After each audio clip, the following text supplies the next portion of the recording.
पे macro economics रो first unit कौन अच्छी the general theory of employment interest and money किए पब्लिश करथिले फर्स्ट कथा मु कहली किए पब्लिश करथिले आंसर को मते कुओ Keynes Keynes is otherwise known as the father of macro economics पिला माने फादर ऑफ माक्रो इकोनॉमिक्स कथा जदी आसी गला फादर ऑफ इकोनॉमिक्स तो हम जानि Adam Smith father of macro economics कथा कहले किए आसुची केन्स आसुची काहे कि ताका प्रथम बुक कोन थिला general theory of employment interest and money केते मसिया रे 1936 भल कि मन रखिबो माक्रो इकोनॉमिक्स स्टडीज कौन पिला माने macroeconomics the study of मा ए लगी गला एग्रीगेट जोटा बडे aggregate economic as a whole aggregate sense रे पडू तला नेशनल इनकम टा एग्रीगेट सेंस रे पडू एग्रीगेट तो लागी छ ऑलरेडी एम्प्लॉयमेंट टोटल आउटपुट माने होल सम टोटल ऑल तला all of the above is the answer सोल्ला नेक्स्ट दिबा who is the author of general theory of employment interest money मैं एबे कोइ देली the father of macro economics के James Keynes sorry गला third next जीवा micro economic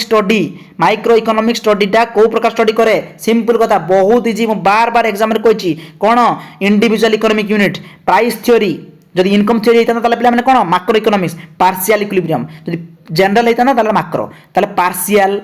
theory of price individual economic individual partial ये सब जिन कथा आसो भल मन थ्योरी ऑफ प्राइस कथा लिखे मैंने micro economics theory of income जब लिखाई था माक्रो ताले एटा all of the above micro economics all of the above subject matter of macro हाँ एटा मु कहूली देख पिला माने सब्जेक्ट मैटर गोटा भल मन कोटा कोटा सब्जेक्ट मैटर अच्छी छोटा सात पॉइंट भल मन रखिदेव एग्जाम आसो which of the among which of the following is not a subject matter macro economics is a subject matter macro economics तुम जब जानी कि एग्रीगेट कथा आसीगला माने माक्रो इकोनॉमिक्स कथा आसीगला बिजनेस साइकिल कथा आसीगला माने माक्रो इकोनॉमिक्स कथा सब्जेक्ट इकोनॉमिक ग्रोथ कथा आसीगला macroeconomics all of the above is the subject matter macroeconomics एटा हम पढ़ाई सारची यूनिट जाके देख भल कि